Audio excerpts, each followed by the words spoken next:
Et maintenant, on va passer aux solutions concrètes. Roxane, tu l'as dit, avec cette table ronde aussi sur le recyclage, où là, nous allons être aussi avec Marc Hackett qui anime cette table ronde dans la mise en œuvre des solutions de recyclage. Où en est-on au niveau technique, scientifique? Que savons-nous faire aujourd'hui et comment faire mieux demain? Je vous remercie à tous de votre attention. Je remercie très chaleureusement donc tous les intervenants et Roxane pour avoir donné de son temps pour nous animer cette première partie de l'après-midi. Merci et bravo à vous. Merci beaucoup. Merci à vous.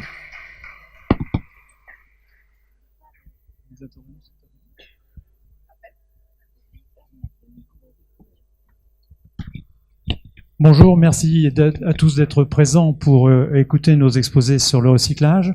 Alors, je ne fais qu'animer cette séance, et donc je suis censé être accompagné d'un certain nombre d'orateurs. Donc, sinon, je vais improviser pendant une demi-heure et après je serai sec. Hein. Donc, il y a Daniel Verstraat de chez Santexbel qui doit être dans les gradins, Jeanne Mélier de chez Uptex, Sophie Duquesne de l'École nationale de Lille, Madame Guillermo de chez Carbios, et puis j'oublie Mara du CETI. Et Mara est pas là, et donc c'est Thierry. Ah oui, ça fait un changement de paysage.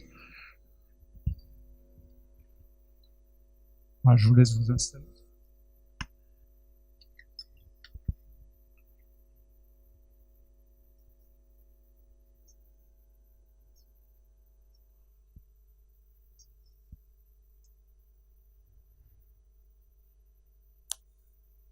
Alors, le recyclage textile, c'est quelque chose qui est historiquement assez ancien dans notre région. Les entreprises de recyclage mécanique du textile ont un peu plus de 150 ans d'existence aujourd'hui. Enfin, il en reste une, qui est la première française et l'une des plus grosses européennes. Bien entendu, quand on pense recyclage textile, on pense habillement, mais attention, dans la filière textile, il y a une douzaine de segments de marché. Et les autres segments, enfin les segments autres que l'habillement, génèrent également leurs déchets de production et leurs déchets de fin de vie. Dans l'atelier d'aujourd'hui, le fil d'Ariane que je vous propose, c'est en fait de commencer avec Maximilien qui va nous parler d'upcycling, et puis on verra avec Daniel précisément les différents procédés de recyclage. Sophie ensuite nous parlera de valorisation chimique et thermique, je vais le dire comme ça. Bon, elle vous dira autre chose. Et puis ensuite, on passera à Madame Guillermo de chez Carbios. Jeanne nous présentera le projet Retex et on clôturera avec Thierry sur l'éco-conception et les ateliers de recherche et innovants. Voilà. Alors, je ne vais pas être plus bavard que ça. Juste d'un point de vue organisation, comme il y a 6 orateurs, je vais ne plus parler, sauf pour passer la main de l'un à l'autre.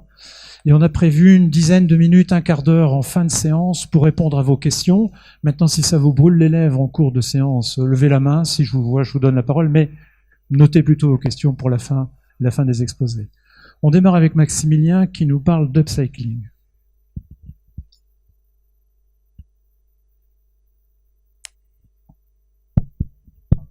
Hop, c'est bon, merci.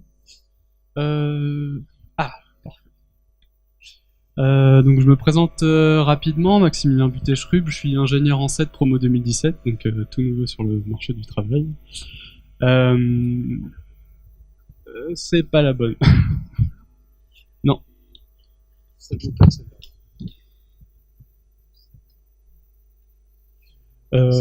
Donc moi, je vais parler un peu. Donc j'ai fait mon projet de fin d'études et de la recherche sur l'évaluation environnementale de la location des vêtements. Très intéressant, je vous invite à regarder. Et je continue en regardant tout ce qui est problématique de fin de vie, évaluation environnementale, donc recyclage, surcyclage, etc. Quels sont les procédés non destructifs qu'on peut faire, dans quelle mesure on peut les mettre en place, etc.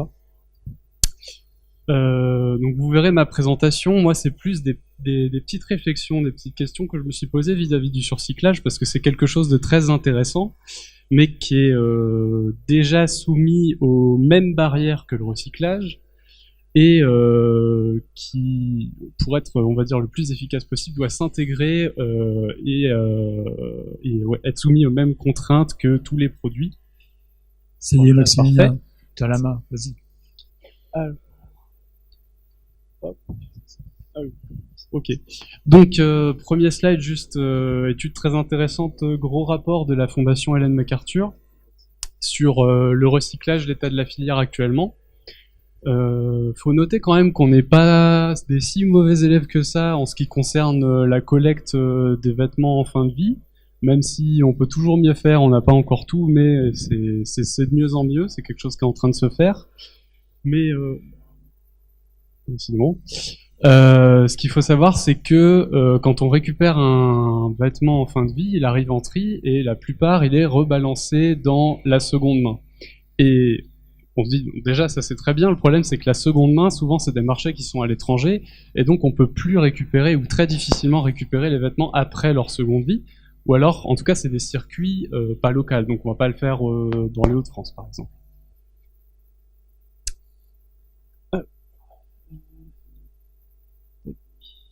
Donc voilà, surcyclage, petite définition.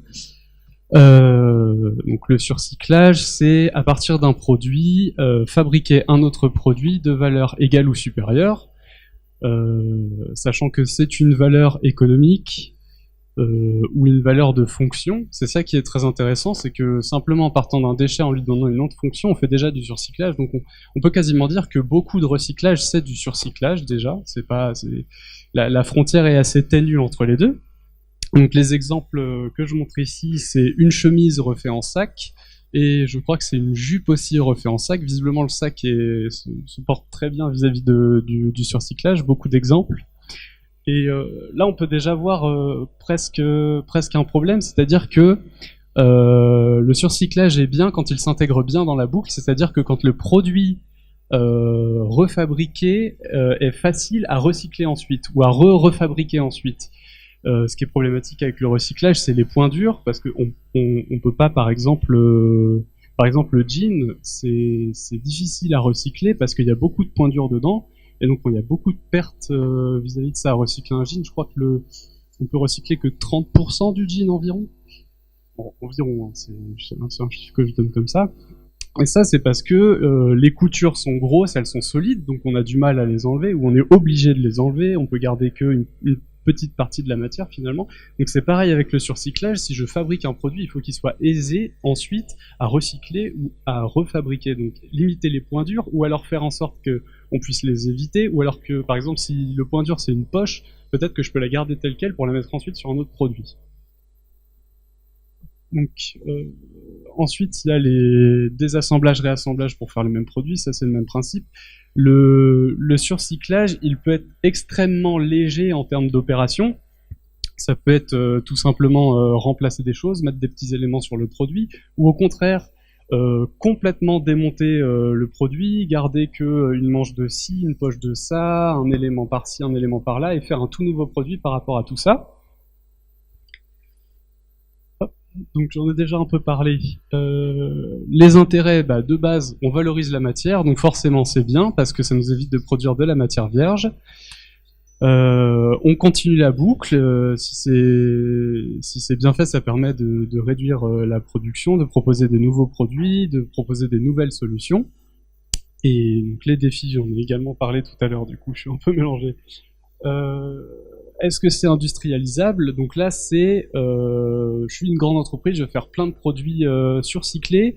Le problème, c'est que j'ai besoin de quelque chose d'un petit peu standard. Je sais pas, je fais un modèle de pantalon, j'ai besoin de poches de tel modèle. Il me faut suffisamment de vêtements sur lesquels je peux récupérer telle poche pour les mettre sur mon vêtement d'après.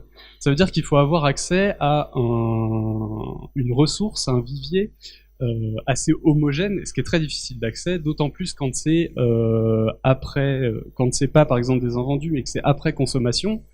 Il y a une grosse étape de tri derrière, il faut savoir est-ce qu'on va en surcyclage, est-ce qu'on va en seconde main, est-ce qu'on va en recyclage. Donc il y a plein d'acteurs qui commencent à se mettre un peu sur le même marché. C'est difficile de dire qui a la priorité sur quoi, parce que c'est tout ce qui est fait est intéressant. Donc moi c'est les questions que je me pose en fait actuellement là-dessus. Donc voilà, sur le surcyclage, pour moi, c'est vraiment des questions, c'est assez général. Je sais qu'il y a des entreprises qui sont spécialisées dedans, des designers, etc. Et je vais juste finir rapidement sur l'analyse environnementale. Faut savoir qu'il y a de très bonnes analyses environnementales des procédés de recyclage. Il y a une très bonne littérature qui est assez fournie, mine de rien. Faut un peu chercher, par contre. Et le plus important, c'est toujours de mettre en perspective l'analyse environnementale. C'est vraiment par rapport aux dégâts qu'on peut avoir sur l'humain et sur l'environnement. On les connaît, on peut les quantifier, on peut expliquer les phénomènes, en quoi ils sont destructifs. Donc c'est pas juste du blabla scientifique avec des formules de polluants, etc., etc. On sait vraiment que l'eutrophisation, c'est tel phénomène qui a tel impact sur les rivières, qui a tel impact sur le vivant. On sait pourquoi on le fait, on peut l'expliquer, on peut être très pédagogue là-dessus, et c'est pas juste quelque chose de scientifique qui va endormir le public. Je pense que je vais m'arrêter là. Merci Maximilien. C'est des chapeaux, hein, c'est rapide. Hein. Bon, tu auras plein de questions à la sortie. On va passer le micro à Daniel. Daniel, je t'invite à te présenter d'entrée de jeu et puis ensuite nous lister tous les procédés de recyclage. Bonjour, je m'appelle Daniel Verstraeten, je suis conseiller technologique chez Santex Belx. Santex Belx, c'est le centre technique et scientifique de l'industrie textile, juste de l'autre côté de la frontière, en Belgique. Et je vais vous proposer un aperçu très très concis de la technologie de recyclage textile industriel.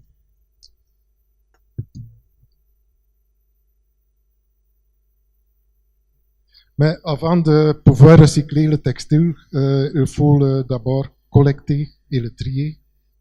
Et pour la collecte de textile, surtout les vêtements fin de vie, nous connaissons tous ces conteneurs qui se trouvent partout. Par exemple, en Belgique, par ces conteneurs, on collectionne environ 8 kilos de vêtements par personne par an. Donc en Belgique, ça fait un petit moins de 100 000 tonnes par an.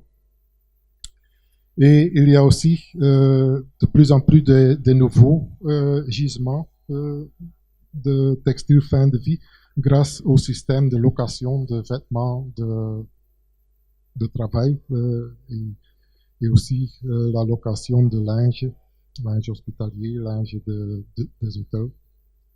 Et de l'autre côté, on a aussi les chutes de production de l'industrie textile et de la confection, et ceux sont dans la plupart des cas collectionnés par des entreprises spécialisées dans le recyclage.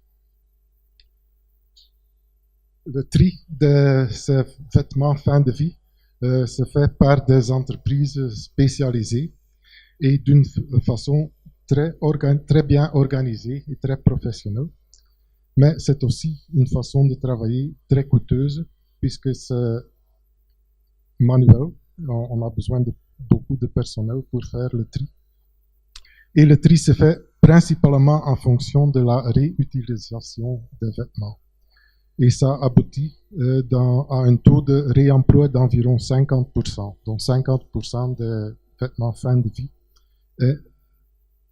entrent dans un circuit de réemploi dans la plupart des cas en Afrique. Mais ça veut aussi dire qu'environ 50% de cette masse est disponible pour le recyclage. Et aujourd'hui, ce recyclage se fait déjà. On a fait des chiffons, des non-tissés, des couvertures, mais dans chaque cas, c'est plutôt downcycling, ce n'est clairement upcycling. Et il y a aussi des développements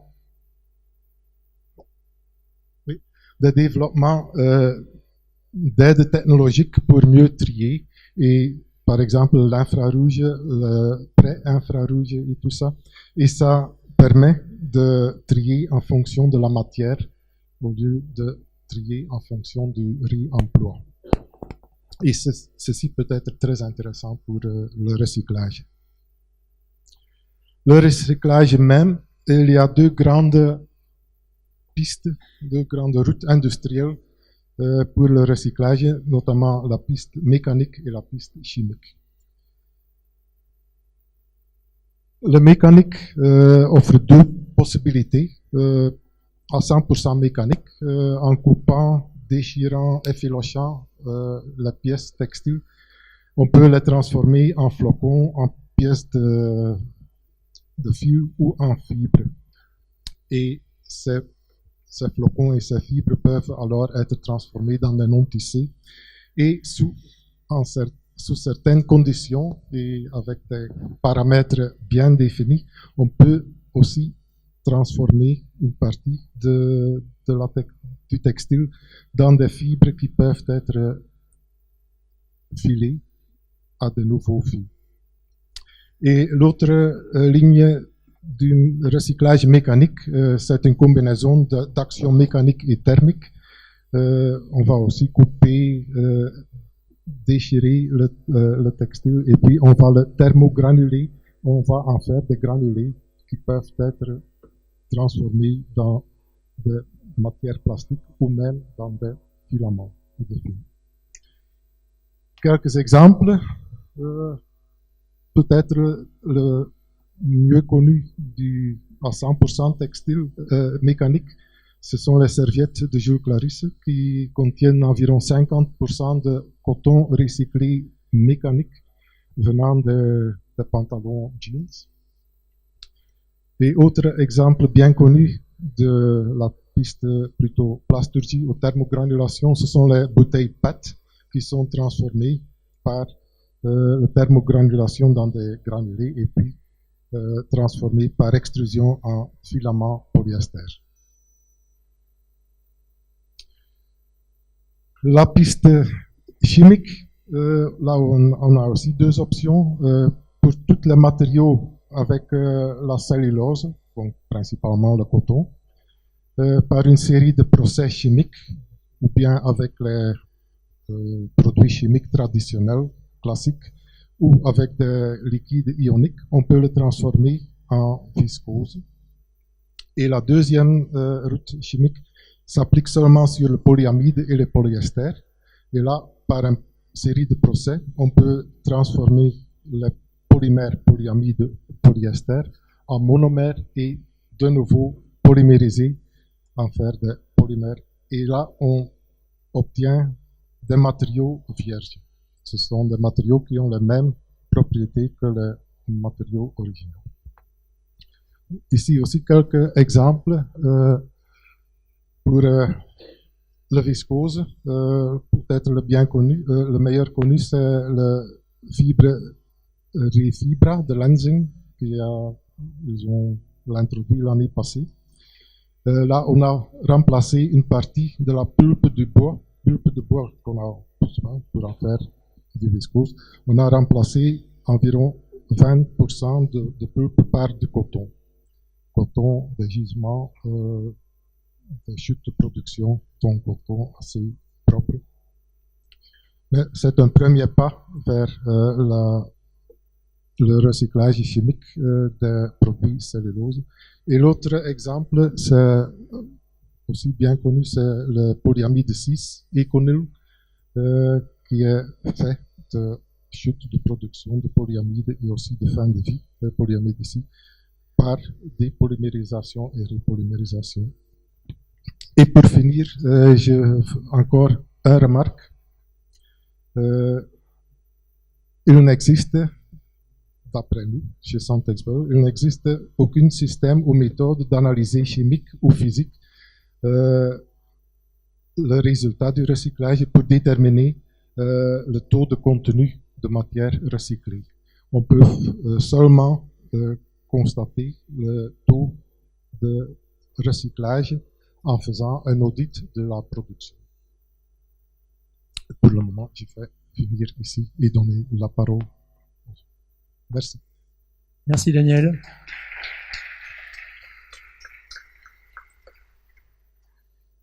On va passer la parole à Sophie Duquesne. Sophie, je te laisse te présenter d'abord, et puis ensuite dérouler tes voies de valorisation des polymères. Des polymères, ouais, voilà. Donc bonjour à tous, je suis Sophie Duquesne, donc je suis enseignant-chercheur à l'École nationale supérieure de chimie de Lille, et je fais donc ma recherche dans un laboratoire qui s'appelle l'UMET, Unité Matériaux et Transformation. Et dans cette équipe, enfin dans ce laboratoire, on s'intéresse beaucoup à tout ce qui est relations, structure, propriété des matériaux. Et dans les matériaux, on en a entendu parler ce matin pas mal, il y a aussi tous les aspects environnementaux, qui est des choses qu'on regarde chez nous. Et en particulier, on a un axe dans l'équipe qui travaille sur les polymères, sur le recyclage des polymères. Et donc, je vais vous présenter les travaux sur lesquels nous sommes à l'heure actuelle. Alors, c'est plus la partie polymère, c'est pas forcément du textile, mais il y a aussi des polymères qu'on utilise pour faire du textile. Hein. On a entendu parler du polyamide avec l'Econil. Donc, moi, je vais vous présenter d'autres exemples. Et donc, je vais vous présenter deux études, enfin deux axes un peu différentes. Donc, par rapport à votre introduction, c'était bien. Donc, un procédé plus sur le recyclage mécanique où on a travaillé sur la compatibilisation de polymères, et une partie plus recyclage chimique où on utilise effectivement la température. Donc, par rapport à Econil qui utilisent des solvants, donc qui font de la réaction chimique, nous on utilise la température pour casser les polymères, refaire du monomère pour refaire après du polymère. Donc j'attends juste la présentation. D'accord. Elle est un petit peu égarée, ta présentation. Je commence. Oui. Donc, comme je le disais à l'instant, pour recycler les matériaux polymères, l'intérêt c'est vraiment d'aller vers la boucle la plus courte possible. Donc, ce qui est beaucoup utilisé, c'est le recyclage mécanique. Donc, comme ça a été dit, hein, ça s'applique à tout ce qui va être polymère qui va fondre quand on va les chauffer, donc c'est ce qu'on appelle des thermoplastiques. Mais le problème du recyclage des polymères, c'est qu'on n'a souvent pas une matière très noble, on a un déchet, et ce déchet, il va souvent contenir des polluants. Donc polluants qui peuvent être liés à l'objet en tant que tel. Hein. Quand on parle des textiles, il y a beaucoup de colorants ou de couleurs qui sont utilisés, des pigments, qui peuvent ensuite poser problème. Les modes l'utilisation aussi, donc quand on va utiliser notre produit, hein, si on prend tout ce qui est emballage alimentaire, hein, si vous avez des emballages qui contiennent des choses avec de la sauce tomate par exemple, vous voyez bien qu'il reste des choses, enfin il y a quelques migration, des diffusions de molécules à l'intérieur de ces polymères, et donc quand on va les recycler, ces polluants vont poser problème. Ça pose problème aussi d'avoir différents types de polymères, donc on a parlé en particulier des polyesters, mais si on prend les polyoléfines, il y en a aussi plusieurs, hein. Et donc quand on n'a pas un bon tri, on va se retrouver dans la partie de recyclage mécanique avec plusieurs polymères qui vont pas aimer être ensemble, et donc comme ils aiment pas trop être ensemble, quand on va fabriquer un matériau, le matériau recyclé aura des propriétés bien moindres que celles de départ, donc on va faire des objets, on va pouvoir l'utiliser dans des applications à très faible valeur ajoutée, et donc on perd tout l'intérêt de la matière. Donc au niveau du laboratoire, on travaille sur différentes approches pour éviter ces problèmes, soit de polluants ou soit de mélange de polymères au niveau du recyclage mécanique. Et une des approches, donc ce qui est beaucoup appliqué pour les mélanges de polymères ou les problèmes de tri, c'est ce qu'on appelle la compatibilisation. Donc on a eu une étude qui a été financée par l'ADEME qui s'appelait BOREV et qui avait pour objectif de recycler des pare-chocs de voitures. Donc vous voyez que les pare-chocs, on aime bien qu'ils aient la couleur des voitures, sauf qu'on rajoute du coup une peinture sur ce pare-choc, et ce qui va en fait complexifier son recyclage. Donc quand on parle d'éco-conception, c'est une des approches, mais il n'empêche qu'à l'heure actuelle, beaucoup de pare-chocs sont encore peints, et donc ça pose des problèmes au niveau de la recyclabilité. Donc on a travaillé sur cette approche-là en se disant, on peut avoir différentes approches. Donc on s'est dit, soit en fait, on va détruire la peinture au moment de l'extrusion, donc c'est ce qu'on appelle du recyclage mécanique, c'est ce qu'on appelle l'extrusion réactive, ou soit on va essayer d'ajouter dans notre mélange, donc dans notre pare-choc qu'on va faire fondre, des compatibilisants pour lier en fait la particule de peinture au polymère. Et donc quand on va recycler ce polymère qui est peint, on va en fait fondre la partie polymère, la partie peinture va rester, mais on va mettre entre cette particule de peinture et le polymère un additif qui va améliorer les propriétés mécaniques et du coup on va pouvoir après, à partir de pare-choc peint, refaire du pare-choc peint à 100%. On va comme ça pouvoir augmenter le taux de matière recyclée dans les pare-chocs. Donc ça c'est une façon de faire la compatibilisation. Puis après il y a d'autres axes, donc je parlais de l'extrusion réactive et de plus en plus au niveau de l'extrusion, je n'ai pas précisé ce que c'était, c'est peut-être un peu technique, mais c'est quand on fait du recyclage mécanique, du coup on va fondre la matière dans... Ah bah parfait. Donc je vous laisse le mettre et après...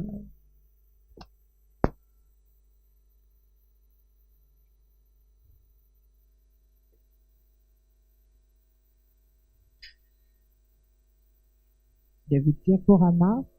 C'est bon? Hop, merci. C'est moi qui change? Pas encore. Pas encore. Pas encore. Mais là, tout de suite, ça y est.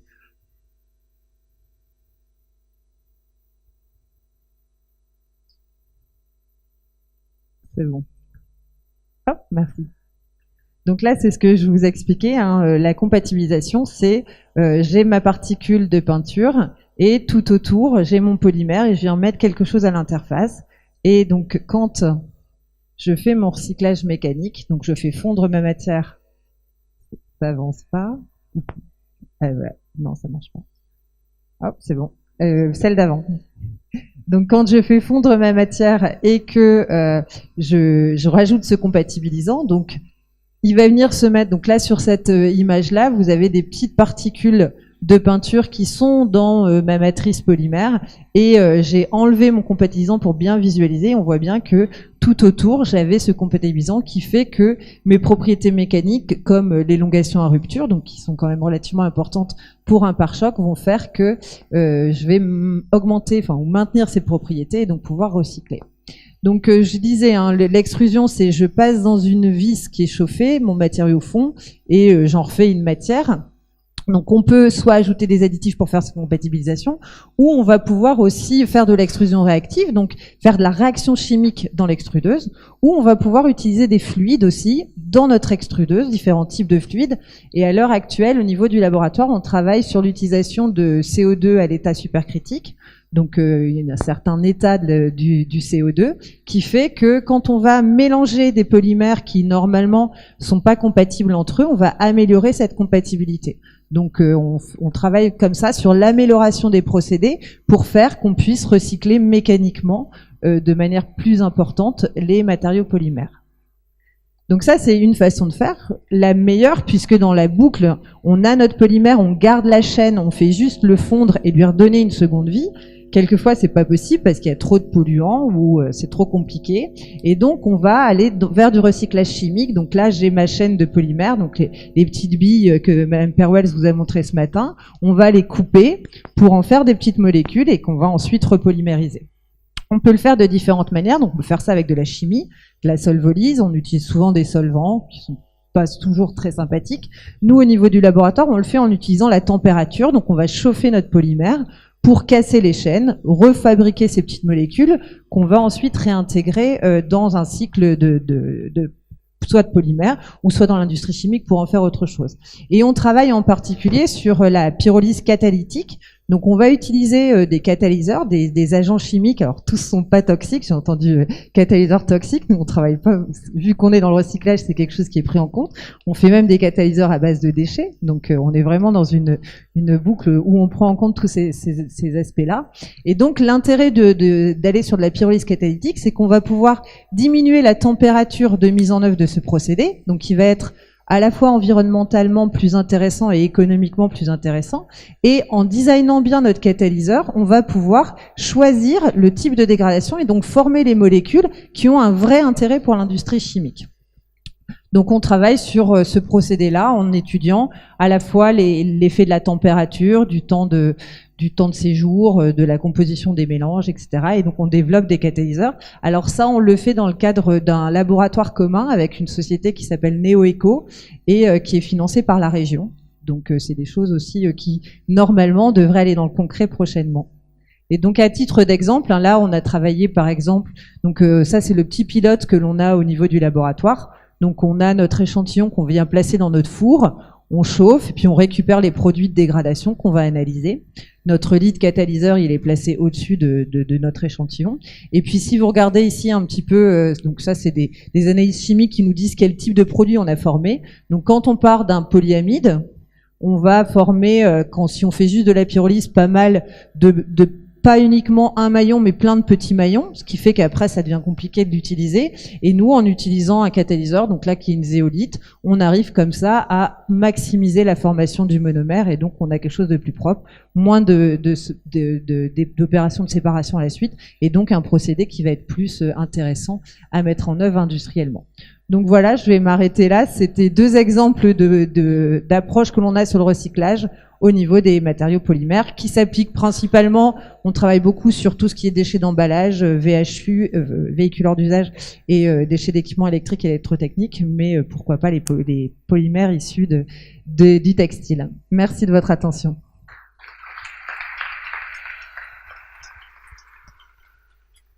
Bravo Sophie, on a pu vérifier que tu étais capable de travailler sans anti-sèche. Désolé pour ce contretemps, mais on a pu retrouver la présentation. Alors Madame Guillamot, maintenant à vous. Je vous laisse vous présenter d'abord, et puis ensuite évoquer votre nouveau dispositif.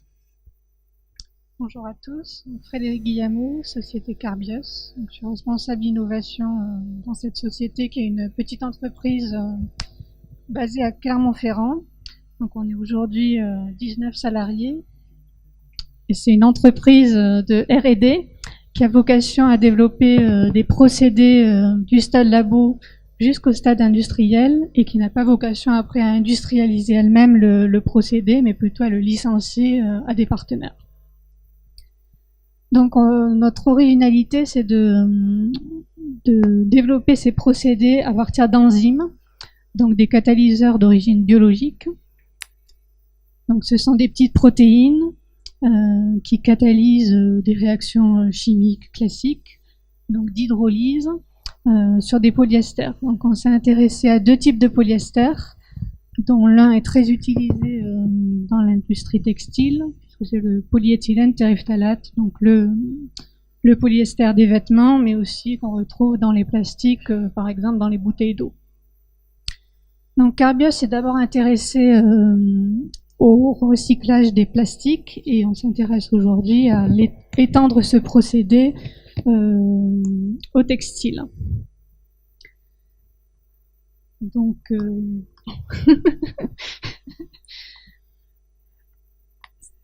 juste un mot, donc on a aussi une enzyme capable de dégrader l'acide polylactique, qui est un polymère biosourcé.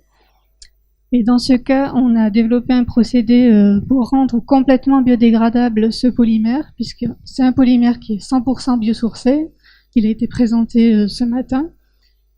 Il est aussi dit biodégradable, mais en fait, il est biodégradable en conditions de compost industriel.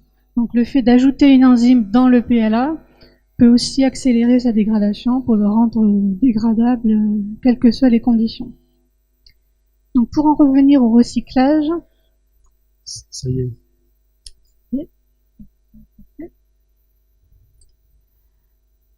Donc on a d'abord ça cheval sur 2 diapos.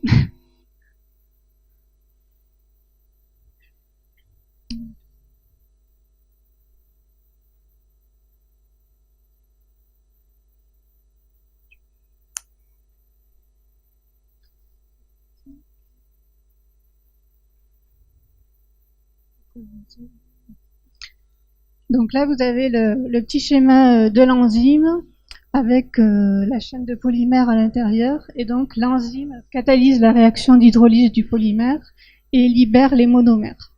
Donc, quand on a du polyester PET, on libère de l'acide terephtalique et de l'éthylène glycol. Et on va pouvoir récupérer ces monomères pour les purifier et les repolymériser. Donc, ça marche, ouais. Donc, comment on a fait d'abord pour identifier des enzymes efficaces? On est parti de criblage de milieux environnementaux très variés, du sol, des composts, des sols de décharge qui étaient pollués par des différents plastiques. Donc on a identifié différents micro-organismes d'abord, donc des bactéries ou des champignons, capables de dégrader les polymères d'intérêt. Et ensuite, à partir de ces êtres vivants, on a isolé l'enzyme, qui elle est donc juste un catalyseur d'une protéine, et donc qui n'est pas un être vivant à part entière. Donc on est dans un procédé non OGM, puisqu'on utilise uniquement les enzymes. Donc ces enzymes, on les produit par voie recombinante avec des hôtes de production industrielle qui nous permettent d'obtenir de fortes quantités d'enzymes pour arriver à un procédé qui soit industrialisable. Et ensuite, on optimise les enzymes par mutagénèse. Donc une enzyme, c'est un peu comme un polymère, c'est une séquence déterminée d'acides aminés. Et en fonction de la séquence des acides aminés, en modifiant cette séquence, on peut optimiser l'activité sur un polymère donné et aussi sa thermostabilité pour ensuite pouvoir l'utiliser dans un cycle de recyclage de manière plus longue. Donc le procédé, en quoi il consiste? Tout simplement à prendre les déchets plastiques ou textiles, on peut mélanger les deux. L'essentiel, c'est qu'ils contiennent que toute la matière première contienne du polyester, puisque c'est le polymère qu'on souhaite dépolymériser.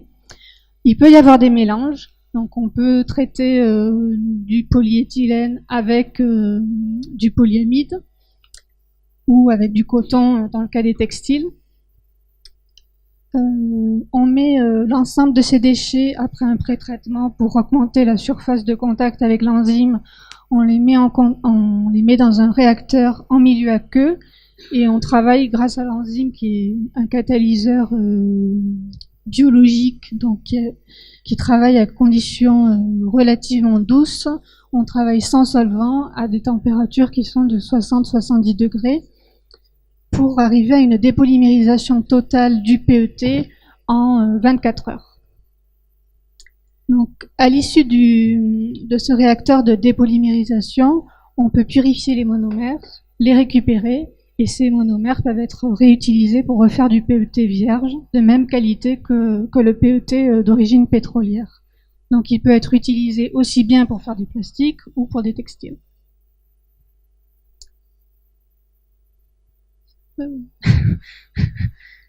Donc aujourd'hui où on en est, on a validé la dépolymérisation sur différents objets plastiques qui soient 100% PET ou des multicouches, PET-PE, PET-PA. On a aussi validé sur des fibres 100% PET et sur les textiles en mélange, on est encore en cours d'étude mais avec des premiers résultats encourageants. On a obtenu la première preuve de concept de la repolymérisation de nos monomères issus de la dépolymérisation en fabriquant donc du PET vierge de qualité identique à du PET d'origine pétrolière. Donc aujourd'hui on est au stade pilote, on peut traiter des déchets de l'ordre de la centaine de kilos dans un réacteur de plusieurs litres. Et donc on est au démarrage de la phase pilote avec une phase de démonstration industrielle qui est prévue pour démarrer en 2019 avec une unité de 10 kilotonnes par an qui produira donc les premiers volumes de PET vierge mi-2021. Et donc pour faire cette industrialisation, on est accompagné par la société d'ingénierie Technip.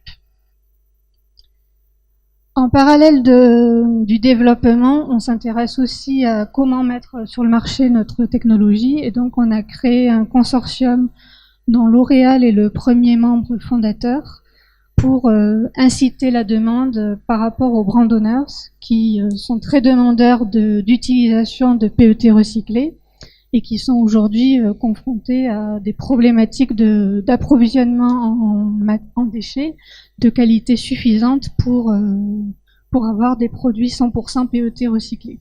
Donc, grâce à notre procédé, on peut étendre les possibilités d'utilisation de déchets et donc espérer pouvoir approvisionner en PET recyclé plus facilement. Et donc, on est ouvert aussi à accueillir d'autres membres dans ce consortium, notamment dans le secteur textile. Voilà, je vous remercie. Merci beaucoup.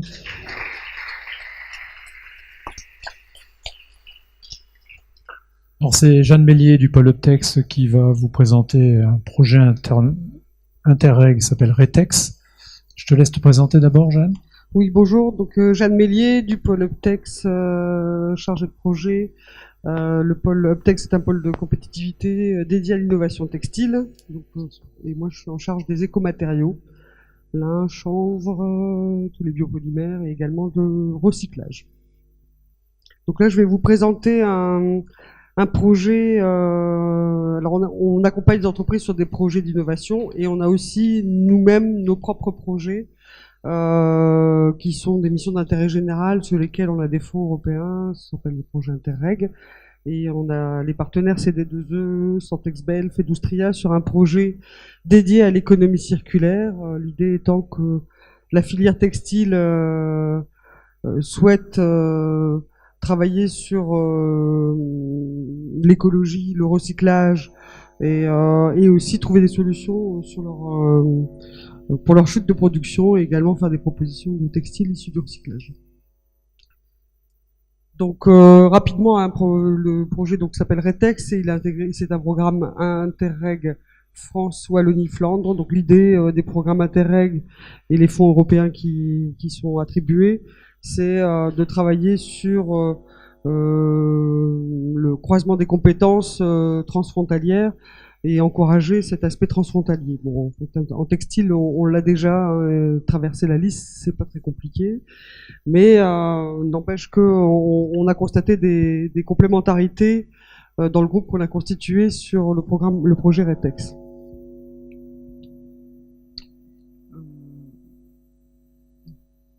Donc rapidement, donc on a un consortium de 4 partenaires principaux et 5 partenaires associés.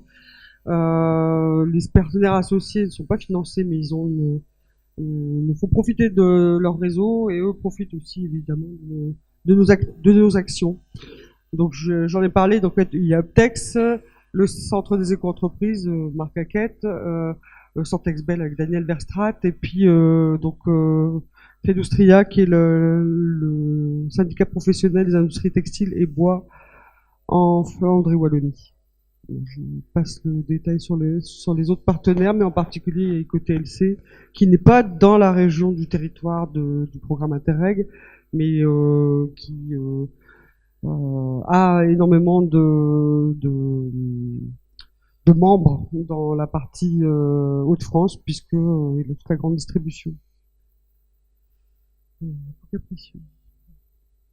Donc symbolisé par un pull qui devient une chaise. Donc ça c'est l'économie circulaire en boucle ouverte, ça peut être en boucle fermée.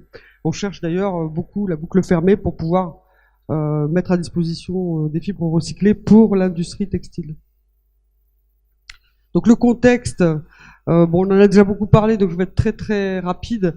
Notamment c'est vraiment le projet doit proposer une palette de produits et des solutions de mise en marché. En fait, il y a beaucoup d'initiatives dans le domaine du recyclage et malheureusement, elles n'ont pas une taille suffisamment importante pour qu'elles deviennent gérables économiquement. Donc l'idée, c'est vraiment d'arriver à une taille critique plus intéressante. Et puis, on a un enjeu quand même qui nous est cité, c'est que l'euro-région, si on cumule Belgique et Hauts-de-France, on est à 150 000 tonnes de vêtements collectés à l'horizon 2020 et 50% qui doivent être recyclés. Dans ces 50%, il y a majoritairement du coton, du polyester ou du coton-polyester. Vous pouvez trouver cette étude-là d'ailleurs sur le site d'EcoTLC, c'est grâce à lui qu'on avait cette référence et cette information. Donc on a 37 500 tonnes de coton ou de polyester à recycler du côté des collecteurs trieurs de textiles fin de vie. À ça s'ajoutent les chutes de production. Et l'objet du projet, c'est effectivement de matcher chute de production et produits fin de vie et de travailler sur ces gisements. On a aussi d'ailleurs une approche, d'ailleurs on va le mettre dans l'échelle de valeur, une approche textile et plasturgie, puisque le centre Santexbel a également un centre de plasturgie qui s'appelle le VKC, basé à Courtrai. Donc les objectifs, intégrer l'économie circulaire, donc j'en ai parlé au début, création de nouvelles activités, de nouveaux débouchés pour le recyclage, parce que c'est pas le tout d'avoir la capacité de transformer les matières, il faut trouver des débouchés et marchés.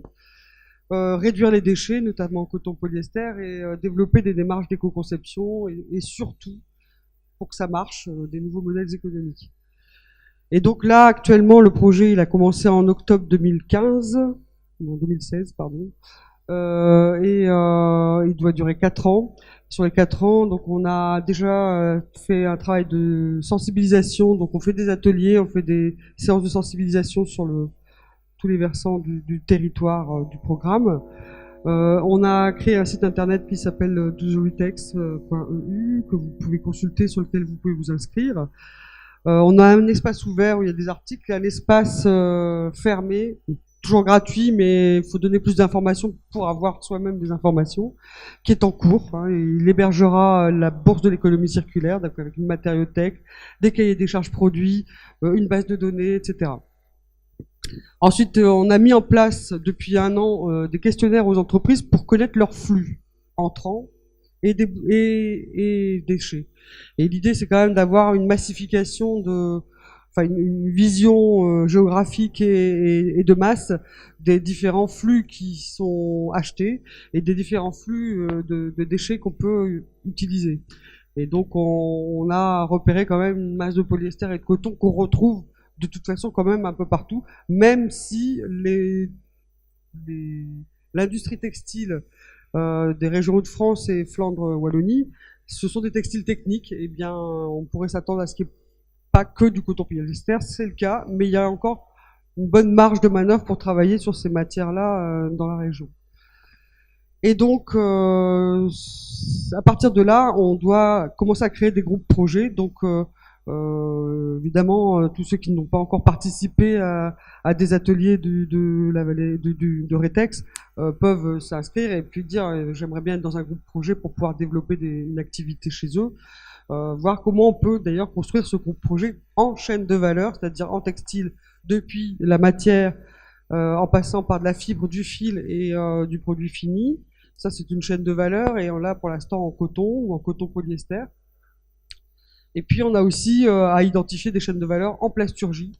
On s'intéresse aux autres procédés chimiques ou biochimiques sur lesquels on pourrait travailler, mais pour l'instant il n'y a pas de chaîne de valeur identifiée. Je vais très très rapidement, parce qu'à la limite je peux laisser à disposition la présentation. On a des outils, vous pouvez utiliser des outils européens qui sont très intéressants, notamment le programme Life Plus, qui offre un outil d'aide à la décision sur les différents niveaux sur lesquels on doit travailler sur l'économie circulaire. L'ADEME a proposé le guide de l'éco-conception, pas forcément beaucoup d'ailleurs, je crois qu'il n'y en a qu'un d'exemple textile de mémoire, mais n'empêche que c'est un bon outil également d'aide à la décision.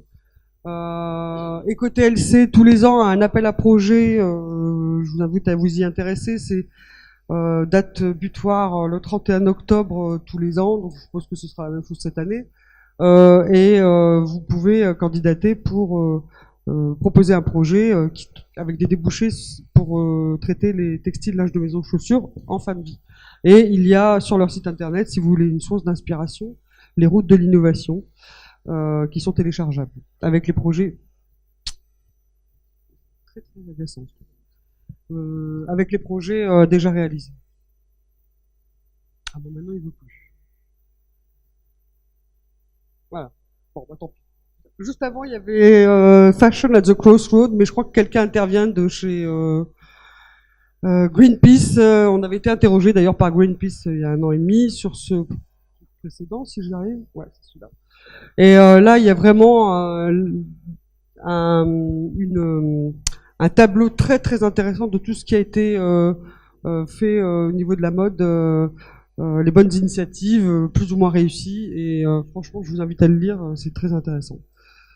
Ellen MacArthur, tout le monde en a beaucoup parlé, il y a un livret qui est sorti, qui est téléchargeable aussi, sur la nouvelle économie des textiles. Et après il y a des projets européens, je vais très très vite, mais il y a une plateforme qui va être réalisée par les différents programmes européens pour que tous les projets soient dessus. Et il y aura une thématique sur tout ce qui est recyclage. Je l'ai fait par moi-même de mon côté en comparant les différents projets, mais maintenant ça va être sur une plateforme en direct. Resintex qui travaille sur le recyclage du polyester et du polyamide. Fibersort qui travaille sur le tri automatisé, c'est intéressant, c'est une entreprise Valvan qui est à proximité ici, à Menin. Trash to Cash, quelqu'un en a parlé ce matin, c'est vraiment travailler sur de nouveaux modèles de recyclage, des nouveaux produits, des nouveaux débouchés. Inter, c'est le petit frère ou le grand frère, pour la taille en tout cas, le petit frère pour l'âge. Du programme Retex, parce qu'en fait on s'est concerté pour qu'il propose à peu près la même chose en termes de programme de travail sur un autre territoire. Voilà, j'ai fini. Je voulais que ce soit rapide. Merci Jeanne.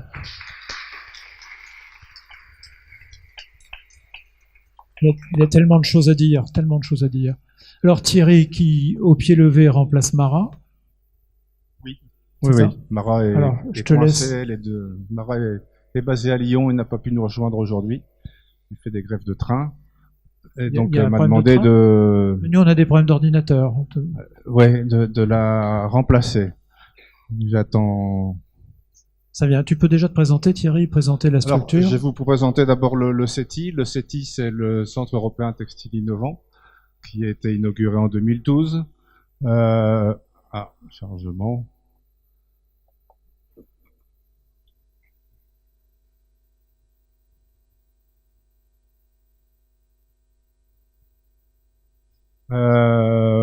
Notre métier, donc, c'est de concevoir, d'expérimenter, de prototyper des matières et des produits textiles. On est dans un centre de recherche appliquée et d'innovation. On a trois activités. Le processing textile, le future apparel experience et l'upcycling. Donc, dans ce qui concerne la performance des matières, on a du matériel des équipements de filage, de filature, de non-tissé, de tissage et d'ennoblissement qui nous permettent de travailler sur différents projets dans différents domaines. Ensuite, on a la transformation digitale au service du produit, donc digitalisation des étapes de conception et de prototypage dans la conception des vêtements principalement. L'intégration de nouvelles fonctionnalités innovantes, c'est tout ce qui concerne les smart textiles et toutes ces choses-là.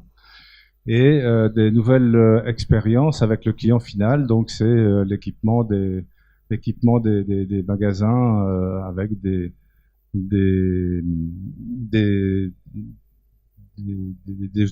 outils qui permettent de mieux suivre le client dans les magasins et d'en déduire où vont ces centres d'intérêt. Et le troisième axe de travail du CETI, c'est tout ce qui concerne le développement éco-responsable. Donc la mise au point ou l'utilisation de fibres éco-conçues, donc fibres biosourcées, fibres naturelles ou biologiques. L'éco-conception de produits, le traitement de fin de vie d'un produit, c'est ce dont nous allons parler après, réduction de l'empreinte environnementale qui en a une conséquence, et l'économie circulaire qui fait partie aussi de ce pôle. Alors, dans le domaine du développement éco-responsable, donc on cherche à s'engager dans une démarche de développement durable, qui permettrait de faire du surcycling. Alors nous, on appelle ça du upcycling, c'est-à-dire en partant des vêtements, essentiellement de vêtements usagés, de les collecter, de les trier. Et notre but, ce serait après l'effilochage, de garder ces matières et de refaire un fil. Donc on cherche à aller sur le fil pour une matière bien particulière dans le cadre du projet Rewind, qui est le coton. Le coton, il y a des tensions sur le marché du coton qui font dire à certains grands acteurs, dont Decathlon qui fait partie de notre consortium, qui vont dire que le coton, son prix risque d'exploser d'une part, et d'autre part, il risque d'y en avoir moins parce que on a besoin de manger. Et déjà au 19e siècle, il y avait un économiste qui avait dit un jour vous serez amené à choisir entre manger et vous vêtir. On est peut-être arrivé à ce jour-là, et donc il faut trouver des solutions pour toujours avoir du coton, parce que c'est une fibre qu'on remplace difficilement, mais du coton venant d'autres sources. Alors je vais avancer très vite. Alors réinventer le projet, donc c'est un projet français, financé et soutenu par l'ADEME et les investissements d'avenir. Donc, ce qui va nous amener dans ce projet à construire une plateforme pilote. On sera la première plateforme pilote dédiée au recyclage. Alors, on parle de recyclage mécanique. Comme nous, on veut le coton sous forme de fibre, on ne parle pas de recyclage chimique pour le coton dans notre projet. On parle bien de recyclage mécanique. Donc, effilochage, préparation à la filature et filature open-end. Donc, passage de l'étoffe à la fibre effilochée par une effilocheuse de chez La Roche, qui est aussi partenaire du projet et qui est un des grands producteurs de machines d'effilochage. Passage de la fibre soit au non tissé, mais encore une fois, on veut faire du upcycling, on veut pas faire des produits à trop bas coût qui rendraient la filière non rentable et non pérenne. Donc si on fait des non tissés, ça sera des non tissés plus élaborés que ce que l'on fait aujourd'hui dans le domaine. Et ensuite, ce qu'on cherche surtout, c'est le passage de la fibre recyclée au fil. Donc par technologie open-end, sachant qu'on se donne la liberté de mélanger une certaine... on ne cherche pas tout de suite à travailler en 100% coton recyclé, parce que ça pose des problèmes techniques, et le 100% coton recyclé, on n'y est pas encore tout à fait. Donc on se donne la liberté de pouvoir faire des mélanges de coton vierge et coton recyclé. Alors, il y a aussi un aspect particulier, c'est que comme tout produit recyclé, ces produits ont des couleurs. Et nous, on veut faire du fil qui va servir ensuite à refaire des vêtements. Donc, il faut obtenir des lots, je dirais, des lots industriels avec une couleur homogène. Et refaire de la teinture, c'est-à-dire en premier lieu retirer la teinture existante et ensuite rajouter une teinture sur le produit, rend les procédés beaucoup trop chers. Et donc, ce qu'on cherche à faire, c'est de faire ce qu'on appelle de la teinture sèche, c'est-à-dire qu'en mélangeant des cotons recyclés de différentes couleurs, donc qu'on aura qualifiés, eh bien, on puisse obtenir la couleur voulue et faire des cotons, et obtenir des lots avec des couleurs homogènes et stables. Voilà. Bravo Thierry, y compris pour le hors-piste.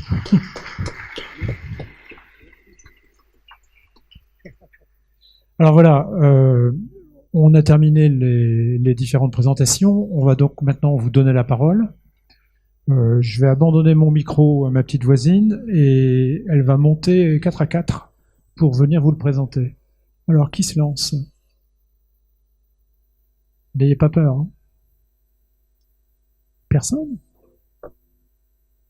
C'était trop clair.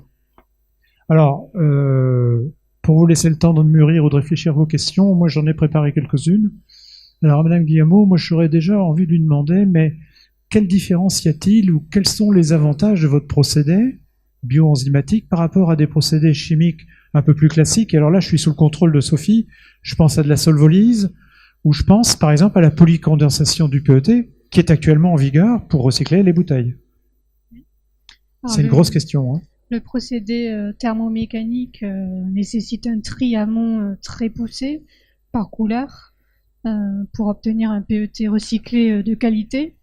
Grâce à la dépolymérisation, alors qu'elle soit chimique ou biologique, enzymatique, on s'affranchit des colorants puisqu'on purifie les monomères. Donc ça permet de traiter des déchets hétérogènes. Et l'avantage d'utiliser une enzyme par rapport au procédé chimique par solvolyse, c'est faible température, pas de pression, milieu aqueux, pas de solvant, et la possibilité de traiter des mélanges puisque l'enzyme dépolymérise vraiment spécifiquement un polymère donné et pas les autres. Bravo. Alors, y a-t-il d'autres questions? Non, toujours pas. C'était trop clair, messieurs.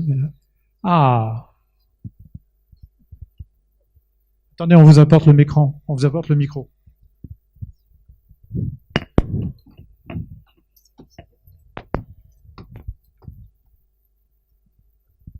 Vous parlez que vous pouvez traiter du coup les textiles issus de mélanges, donc par exemple avec du coton, mais du coup, une fois que l'enzyme elle aura totalement détruit le polyester, quelle deviendra la partie coton? Est-ce que vous avez prévu un traitement? Alors aujourd'hui, on a d'abord développé le procédé sur des déchets plastiques, donc on s'est intéressé au mélange PET-PE, PET donc polyéthylène et PET-PA, nylon ou polyamide. Sur le coton, on a fait une preuve de concept. Le coton va devenir donc un déchet pour notre procédé. Donc on a plutôt intérêt à combiner notre procédé avec un autre procédé, donc soit en amont de notre procédé pour séparer le coton, soit en aval. D'accord, merci.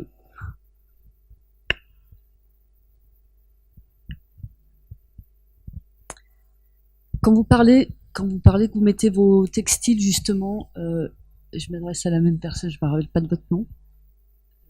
Quand vous mettez vos textiles PET dans vous laissez macérer, vous expliquiez, est-ce que ça consomme beaucoup d'eau? Vous me dites que vous êtes dans un milieu aqueux sans savon. Oui, alors c'est dans un réacteur fermé en présence d'eau, effectivement. Donc l'eau peut être recyclée à l'issue d'un cycle de dépolymérisation. Et justement, quand on dit que le recyclage du polyester consomme beaucoup d'eau, est-ce que ça en fait partie ou est-ce que c'est un critère que vous faites attention? Alors c'est un critère pour lequel qui est en cours d'étude et c'est les données du pilotage et après de la démonstration qui permettront de dire si vraiment d'un point de vue environnemental on est satisfaisant. Mais a priori, les premiers éléments sont prometteurs. Mais c'est trop tôt pour vous donner des données précises.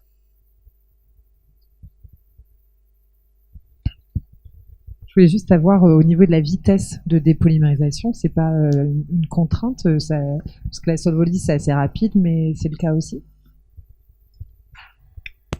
Par rapport aux procédés chimiques, on est effectivement plus lent, puisque les procédés chimiques c'est quelques heures, nous on est à 24 heures de cycle.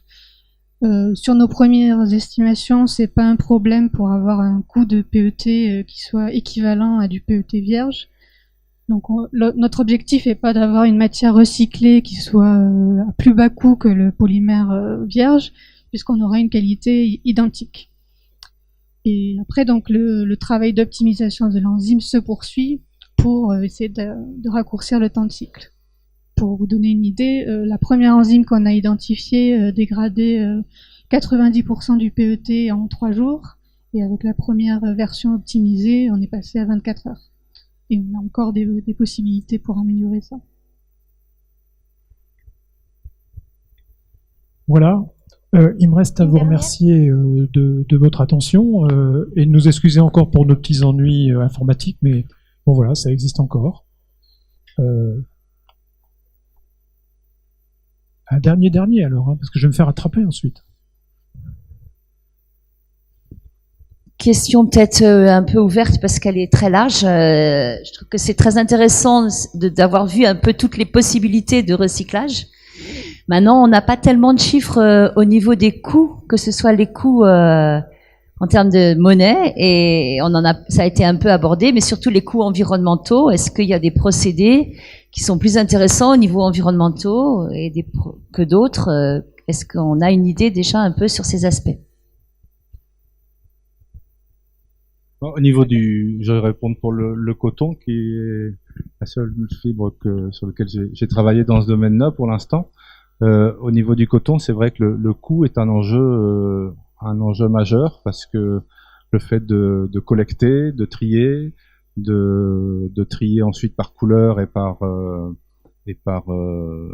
composition. Par exemple, si on voulait faire un tri par couleur et par composition manuelle, bah, c'est pas la peine de suivre cette filière, ça n'a aucun sens économique. Donc il y a forcément des progrès technologiques et de process à faire pour que ça devienne intéressant. Aujourd'hui, on n'y est pas encore. Il faut encore faire du tri automatique. Il faut que au niveau de la teinture, par exemple, on réussisse à faire cette teinture sèche. Il faut reteindre les fibres recyclées, ça passe pas du point de vue coût. Ou bien il faudra vraiment que le coton monte très très haut. Donc au niveau des coûts, c'est vrai que c'est un enjeu que l'on regarde.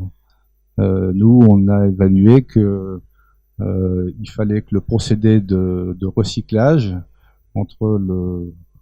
après tri soit environ de 70 centimes pour être par kilo, pour être envisageable.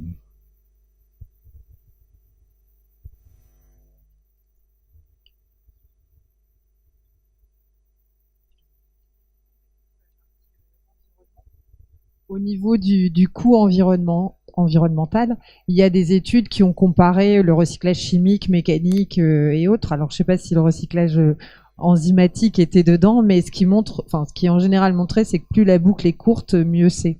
Donc, si on peut d'abord avoir en priorité le recyclage mécanique, en général, c'est mieux que d'aller vers la dépolymérisation, puisqu'il faut repolymériser encore. C'est d'un point de vue environnement.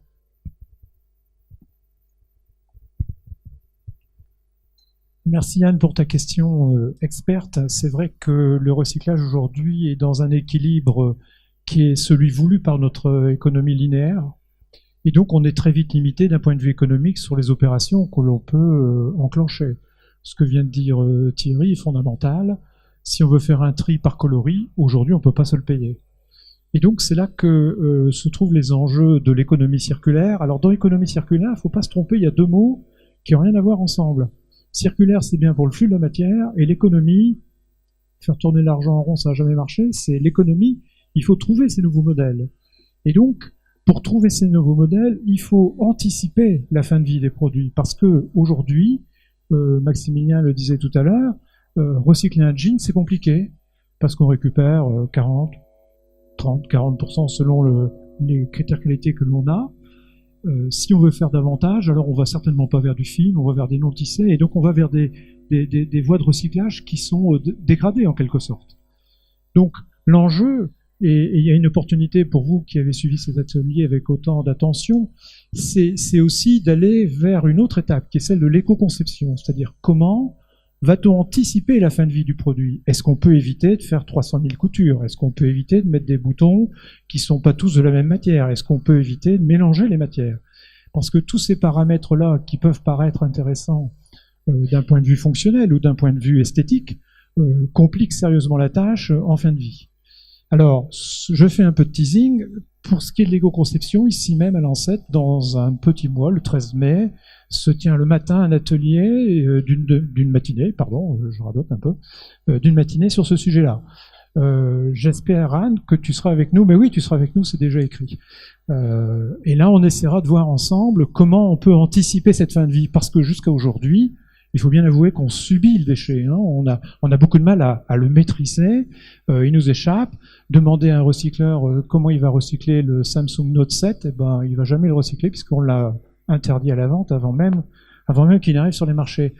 Il y a des choses que vous n'imaginez pas. Un smartphone, 120 grammes, c'est 70 kilos de minerais.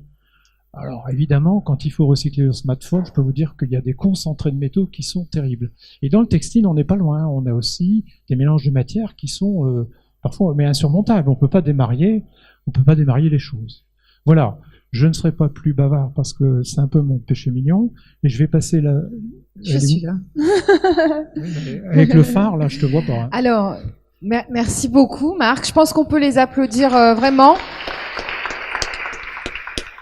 Merci. Marc Hackett, l'animateur, et l'ensemble des intervenants, je vous remercie très chaleureusement d'avoir accepté de venir à Roubaix pour parler de ces sujets.